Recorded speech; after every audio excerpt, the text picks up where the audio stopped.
In 1971, America broke the world's monetary system on purpose. And right now, in 2025, China is trying to do the exact same thing. But this time, America might not be able to stop it. Let me take you back to a moment most people have completely forgotten. It's 1971. Nixon is in the White House. Vietnam War is bleeding America dry. And the US government is spending money it simply does not have. So what did Nixon do? He did something no country had ever done before. At that scale, he picked up the phone, went on national television, and told the entire world, "We are no longer converting dollars to gold." Just like that. The Bretton Woods system, the foundation of global finance since 1944, was dead. And what replaced it? The petrodollar. The idea that every country on Earth must buy oil in US dollars, which means every country must hold US dollars, which means America could print money endlessly, and the world would just absorb it. That was America's ultimate financial weapon, and for 50 years, it worked perfectly. Now, fast forward to today, Donald Trump has slapped tariffs of up to 145% on Chinese goods.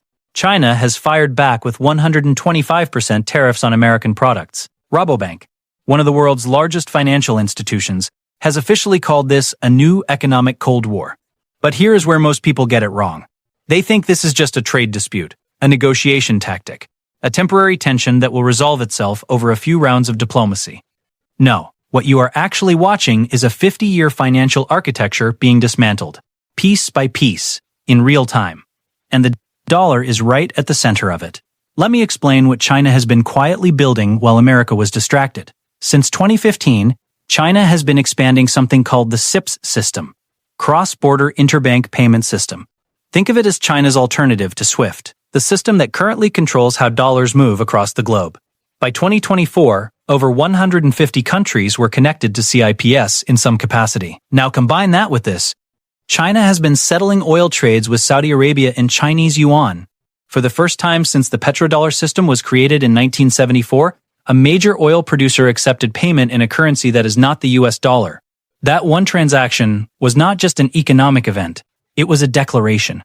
But here is where things took a dark turn for the dollar. You see, the dollar's power is not just about trade, it is about trust. Every time a country holds US Treasury bonds, they're essentially saying, "We believe in America's ability to pay this back." Right now, China holds somewhere around $760 billion in US Treasury bonds. And they have been quietly selling, not all at once, that would crash their own portfolio too, but slowly, strategically. Like a chess player removing pieces from the board before you even realize the game has changed. Japan is doing the same. Russia, after sanctions in 2022, was completely cut off from dollar systems, which actually accelerated every other country's urgency to build alternatives. Think about that from the perspective of a Saudi Arabia, a Brazil, and India. If America can freeze Russia out of the dollar system overnight, what stops them from doing it to you next? The dollar stopped being just a currency. It became a geopolitical weapon. And the moment it became a weapon, every country on Earth started quietly looking for an exit.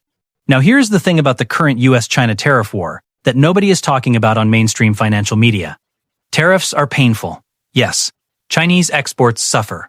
American consumers pay more. Supply chains break. All of that is real. But the deeper game is this. Every time America uses economic pressure as a weapon, it accelerates the world's motivation to de-dollarize. Trump's tariffs are not just a trade policy. They are inadvertently, and perhaps ironically, speeding up the very process that threatens American financial dominance the most. This is what economists call a strategic paradox. The harder America squeezes, the faster the alternatives get built. Now let's talk about what de-dollarization actually means for you, and for the world. Most people think the dollar collapsing means America becomes poor overnight. That's not how this works. The dollar losing its reserve currency status is a slow process. It took the British pound almost 30 years to lose its global dominance after World War II, and Britain still exists. London is still a financial capital. But here is what does happen, and this part is critical. When the dollar loses its reserve status, America loses what economists call exorbitant privilege. That is the ability to borrow cheaply from the entire world, to print money without immediate inflation, to fund military operations, social programs, and government debt without real consequences. Once that privilege is gone, America has to live within its means.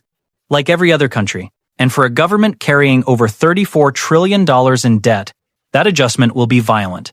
Here is the most important historical parallel I want you to understand.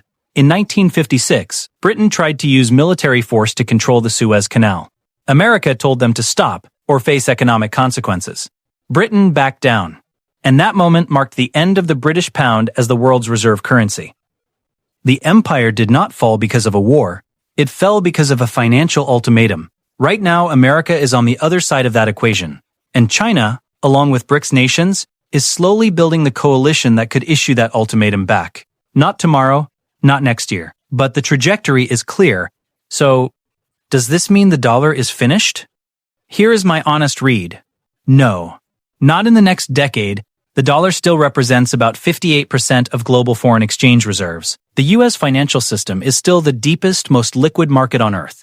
There is no single currency ready to replace it today. Not the yuan, not the euro, not gold, not even a BRICS currency that doesn't exist yet. But the monopoly is over. We are moving from a unipolar dollar world to a multipolar currency world. And that transition, messy, slow, and full of conflict, is exactly what you are watching unfold in this trade war right now. The tariffs are the symptom. The real disease is trust, and America is spending it faster than it can earn it back. History does not repeat itself. But it rhymes. Rome did not fall in a day. Neither did the British Empire. And neither will the dollar. But empires always believe they are the exception. That their system is too important to fail. That the world needs them more than they need the world. Rome believed that. Britain believed that. And right now, in the halls of Washington, there are people who genuinely believe that too. The question is not whether the dollar will face a serious challenge in your lifetime. It already is. The question is, are you watching it clearly, or are you watching it through the lens of whoever has the most to gain from your confusion? That is exactly why this channel exists. Not to give you hot takes, not to predict tomorrow's market, but to give you the historical framework, the context that mainstream media never has time for, so that when you see a headline about tariffs, or trade wars, or treasury yields, you understand what is actually happening beneath the surface. If that kind of thinking matters to you, join this community, because the people here are not just watching history. They are learning to read it.